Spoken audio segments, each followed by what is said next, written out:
네. 다 찾으신 줄 믿고 한 절씩 우리 교독하도록 하겠습니다. 제가 먼저 하겠습니다. 구하라 그리하면 너희에게 주실 것이요 찾으라 그리하면 찾아낼 것이요 문을 두드리라 그리하면 너희에게 열릴 것이니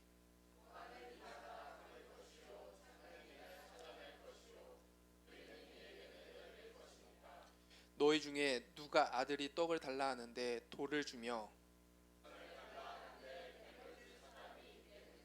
너희가 악할 자라도 좋은 것으로 자식에게 줄 줄 알거든 하물며 하늘에 계신 너희 아버지께서 구하는 자에게 좋은 것으로 주시지 않겠느냐.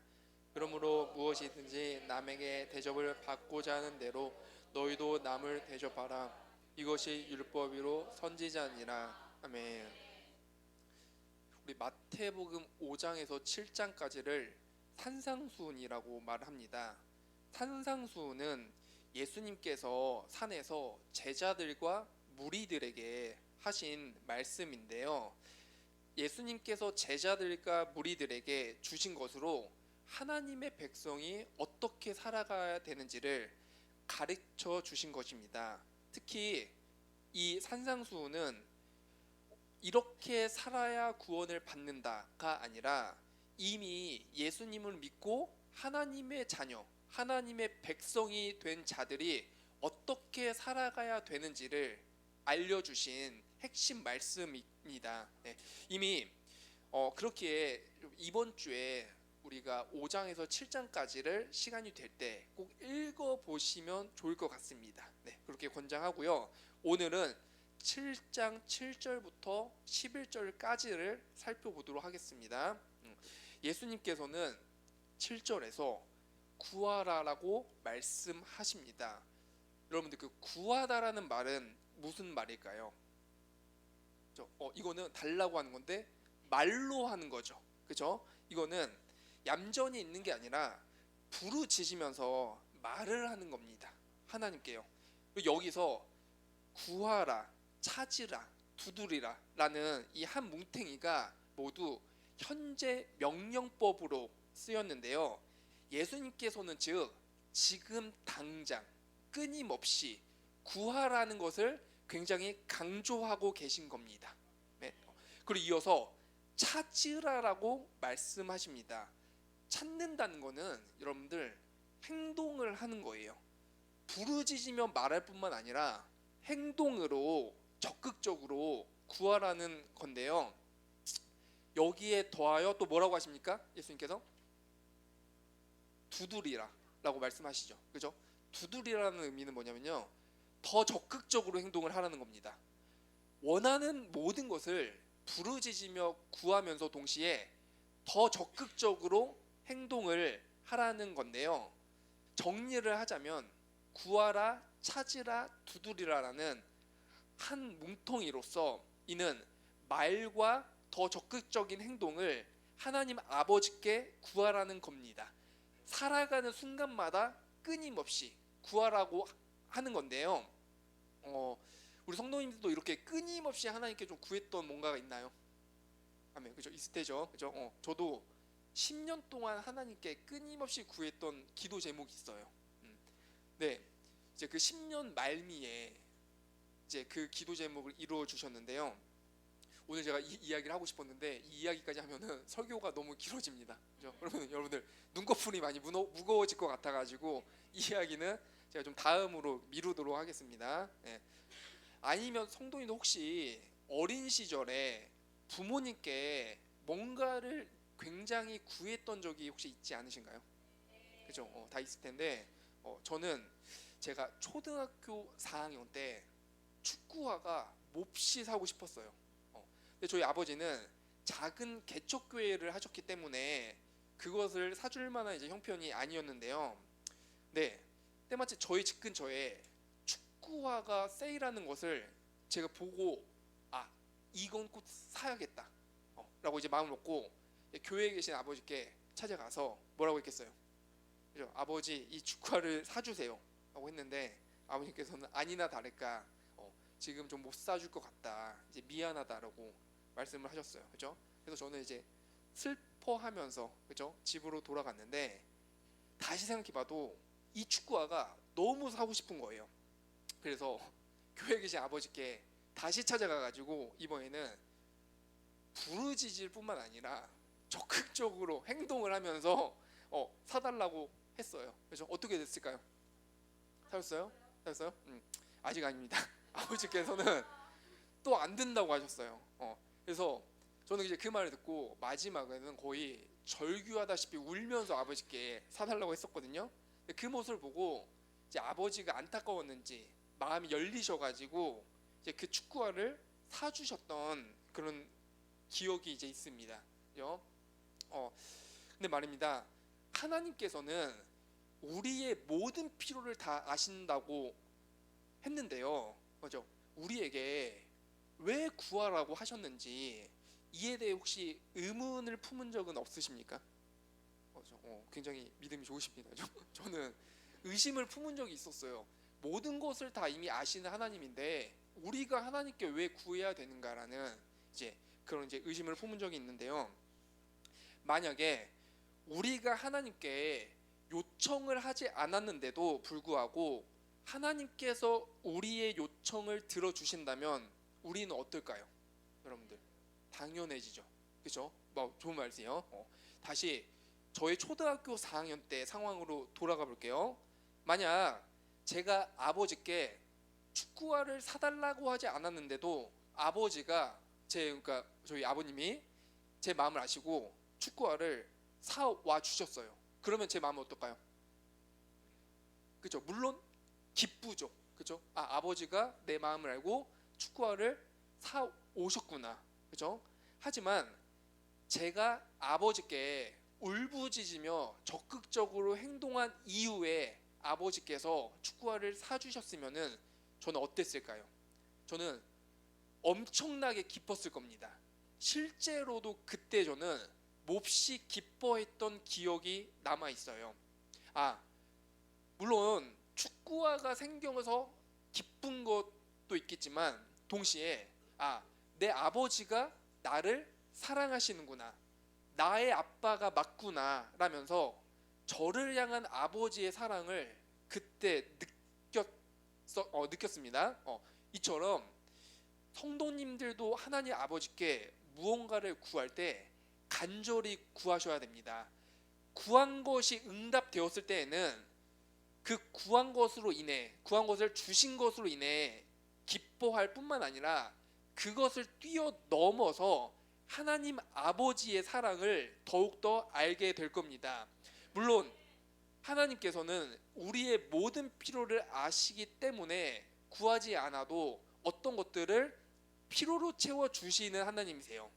그러나 우리가 기도한 이후에 구한 것을 채워주셨을 때는요, 하나님의 사랑을 굉장히 절실히 기쁘게 깨달을 수 있게 됩니다. 그로 인해 하나님을 더욱더 누리게 됩니다. 그러면 우리가 하나님 아버지께 이렇게 당당히 구할 수 있는 그런 근거가 있지 않겠습니까?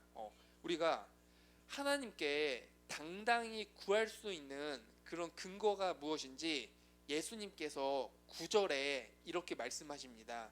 너희 중에 누가 아들이 뭐라고 하셨습니까?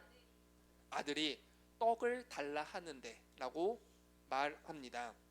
예수님은 우리와 하나님의 관계를 아버지와 자녀의 관계로 말하십니다. 예수님을 통하여 죄인인 우리가 하나님의 자녀가 되었습니다. 이제 하나님이 우리의 아버지가 되셨는데요, 그렇기에 우리는 원하는 것들을 예수님의 공로를 힘입어 하나님께 구할 수 있게 된 것입니다. 부모와 자녀 사이에는 여러분들 사랑이 존재하죠. 그렇죠? C.S. 루이스라는 이제 신학자는 이 사랑을 가리켜 필요에 의한 사랑이라고 말합니다. 뭐라고요? 이는 자녀가 부모님에게 원하는 것을 당당하게 구할 수 있는 권리를 뜻해요. 자녀는 원하는 무언가를 아버지에게 요구를 할 수가 있습니다. 그렇죠? 예를 들어 우리 그 금민 형제가 아버지에게 이렇게 말했다고 한번 해봅시다. 그렇죠? 지사님께. 네. 이번 겨울 방학에 아버님 영어 회화를 연습하고 싶어서 미국으로 어학 연수를 좀 다녀오고 싶습니다. 3개월 가정이고 금액을 얼마로 할까요? 우리 좀 세게 부를까요? 1,000만 원 가시죠, 그죠? 이제 어학 연수 비용이 1,000만 원의 비용이 든다고 해봐요. 그리고 금미 형제는 몹시 가고 싶어해요, 그죠? 그러면은 아버지 입장에서는 내 아들 금민이가 성실하게 공부할 것을 알아요, 그죠? 그러면은 금전적인 좀 부담이 있을지라도, 그죠? 아버지께서는 고민을 해보시고 이제 금민이가 한 5번 요청을 했어요. 아버지가 그 말미에 이제 기쁘게 허락을 해주셨어요. 그러면은 금민이는 몹시 기쁘겠죠, 그죠? 아버님 덕분에 원하는 어학 공부를 할 수 있으니까요, 그죠? 그리고 이 이야기에는 아버지가 내 필요를 채워주는 필요에 의한 사랑이 존재합니다. 금민 형제는 어학연수라는 필요를 채워주는 아버지를 보며 아버지를 더욱 사랑하게 돼요. 우리 아버지가 정말 나를 사랑하시는구나 라고요. 그리고 아버지는 기쁘게 자녀를 위해 그 비용을 이제 대실 거예요, 그죠? 제가 이제 총신 신대원에 들어가기 전에 이제 저도 저희 아버지께 이제 고민거리를 털어놨습니다. 용인에 있는 총신 신대원에 갈지 아니면 유학을 갈지 여쭤봤었는데요. 아버지께서는 저에게 유학을 미국으로 가는 것도 고려해보라고 그러셨거든요. 저는 이제 그 말 뒤에 담긴 의미가 아버지가 제 유학비를 어느 정도 도와주시는 거라고 이제 이해를 했는데 문맥상 이게 맞지 않아요? 여러분들? 아버님이 미국으로 유학 가는 것도 고려해보렴 아들아라고 하시면은 그 말 이면에는 어느 정도 이렇게 도와주시겠다는 그런 의도가 같이 저는 있는 줄 알았는데 그게 아니더라고요. 아버지가 원래 그 신학 공부와 신학 공부 유학은 믿음으로 가는 거라고 하셨기 때문에 맞는 말씀이면서도 동시에 조금 이제 서운하긴 하더라고요. 그렇죠? 이제 이런 이제 예화들을 통해서 필요에 의한 사랑, 즉 우리가와 하나님의 관계도 이와 같다는 것을 알 수 있는데요. 아이가 많이 아프면 좋은 부모님은 바로 병원에 데리고 가죠. 그렇죠? 왜냐하면 아이는 스스로 해결할 힘이 없기 때문에 자신을 병원에 데려다주는 부모를 더 의지하게 됩니다. 그러면서 아이는 부모를 더 사랑하게 되죠. 그렇죠? 이 사랑의 이유가 뭐냐면 아이는 부모가 없으면 살 수가 없기 때문입니다. 이처럼 자녀가 부모에게 의존하듯 필요에 의한 사랑은 우리가 하나님 없이는 살 수 없기 때문에 하나님을 사랑한다는 뜻입니다. 하나님을 의지하며 생겨나는 사랑인 겁니다. 그러므로 하나님께 원하는 것들을 구하며 하나님을 의지하십시오. 그러면서 하나님의 사랑을 느끼시길 바랍니다. 이거는 어렵지가 않아요. 낮이나 밤이나 직장에서나 출퇴근하면서 속으로 기도하면서 우리의 필요를 채워주시는 하나님 아버지께 원하는 것들을 구하세요. 그러면서 하나님을 더욱더 누리시길 간절히 바라겠습니다. 그리고 이제 9절로 넘어가겠습니다. 9절, 10절, 11절을 같이 한번 살펴볼 건데요. 제가 읽겠습니다. 9절 너희 중에 누가 아들이 떡을 달라 하는데 돌을 주며 생선을 달라 하는데 뱀을 줄 사람이 있겠느냐. 너희가 악한 자라도 좋은 것으로 자식에게 줄 줄 알거든. 하물며 하늘에 계신 너희 아버지께서 구하는 자에게 좋은 것으로 주시지 않겠느냐. 아멘. 위의 말씀에서는 비교가 나옵니다. 떡과 돌 그리고 생선과 뱀입니다. 그렇죠? 카테고리 묶으면 떡과 생선은 어떤 거예요? 그렇죠? 먹을 수 있는 좋은 것이고 돌과 뱀은 나쁜 것이죠. 그렇죠? 이 비교를 이해하기 위해서는 그 당시에 팔레스타인 지역을 이해할 필요가 있는데요. 그 지역에서 떡과 돌은 굉장히 유사하게 생겼어요. 우리나라의 그 떡이 아니에요. 그렇죠? 그래서 태양이 쨍쨍한 낮에 보면은 떡과 떡과 돌을 구분하기가 힘들어요. 아주 비슷하게 생겼어요. 그리고 생선과 뱀도 비슷하게 생겼어요. 여기서 말하는 생선은 그쵸? 좋아, 정답이에요. 고마워요. 설교 도와주셔가지고 여기서 말하는 생선은 그 팔레스타인에서 나는 장어와 같은 생선이에요. 장어와 여러분들 뱀은 어떻게 생겼어요? 굉장히 비슷하게 생겼죠. 그쵸? 비슷하게 생겼는데 이 말씀에서 떡과 돌 그리고 생선과 뱀에서 추론할 수 있는 것은 뭐냐면요, 우리가 때로는 떡처럼 좋아 보이는 나쁜 돌멩이를 하나님께 구할 수 있다는 겁니다. 예를 하나 들어볼게요. 예를 들어서 우리 찬영이가 앞에 있으니까, 그죠? 이제 찬영이가 이제 어머님 아버지에게 이렇게 말하는 거예요. 부모님, 이번에 뭐 땡땡 코인에 투자를 좀 하고 싶습니다. 그죠? 금방 몇 배가 될 거예요?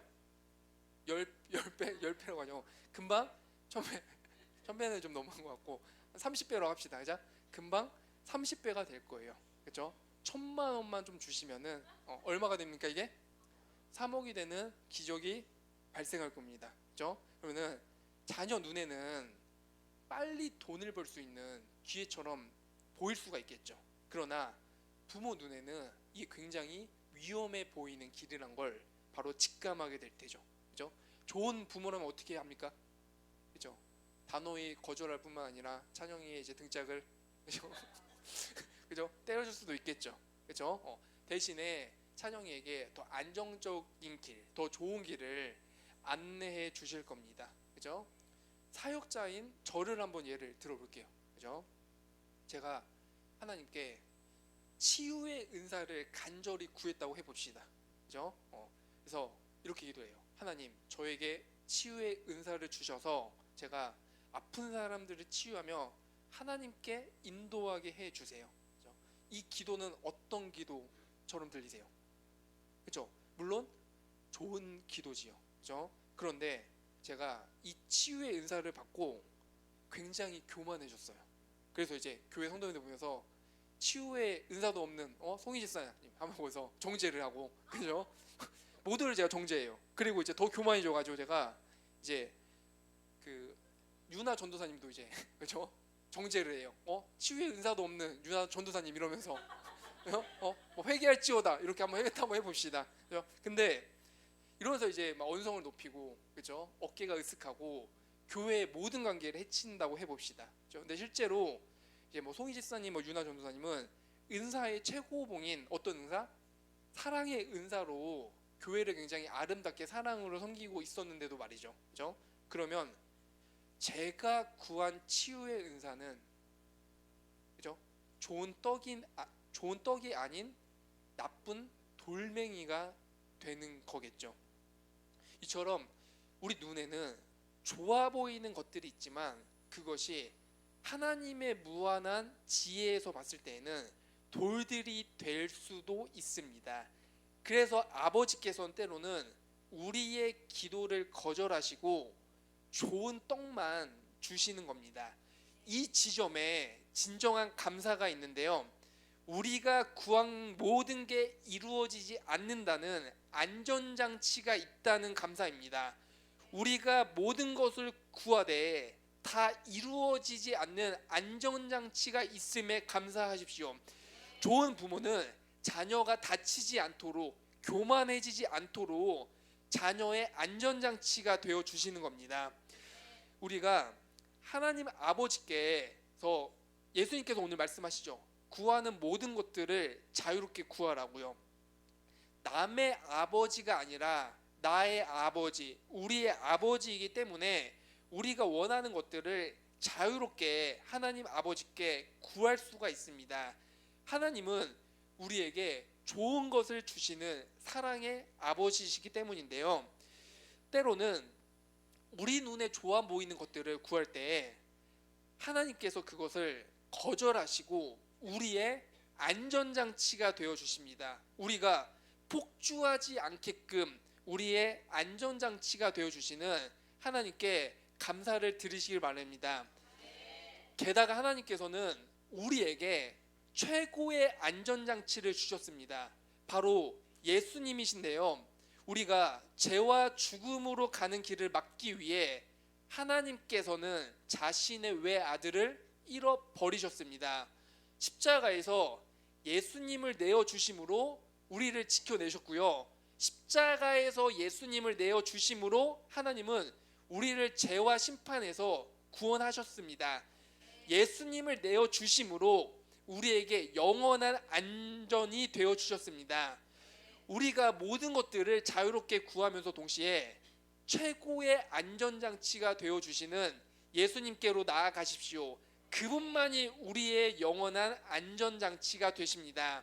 예수님만이 우리의 영원한 생명의 떡이 되십니다. 예수님 안에서만이 우리는 결코 줄이거나 목마르지 않고 예수님의 진리만이 우리를 모든 걱정과 근심과 가난과 질병 그리고 죽음 앞에서조차도 자유케 할 것입니다. 예수님께서는 이렇게 말씀하십니다. 나는 생명의 떡이니 내게 오는 자는 결코 줄이지도 아니할 터이요 나를 믿는 자는 영원히 목마르지 아니하리라. 아멘.